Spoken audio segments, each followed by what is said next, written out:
In this video, I am going to show you how to withdraw a cryptocurrency called Icecoin using Icecoin mining app. Step 1.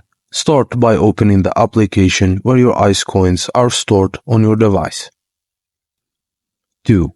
Look for a section or option within the app labeled something like withdraw or transfer. 3. Enter the amount of Icecoin you wish to withdraw. Provide the address of the wallet to which you want to transfer your Icecoins.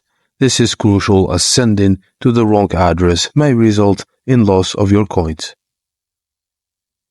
Review all the details you've entered carefully to ensure everything is correct. Confirm the transaction to initiate the withdrawal process. You've now learned the process of withdrawing Icecoins from your Icecoin mining app. And that's it, guys. Thank you for watching, and please don't forget to like and subscribe for more.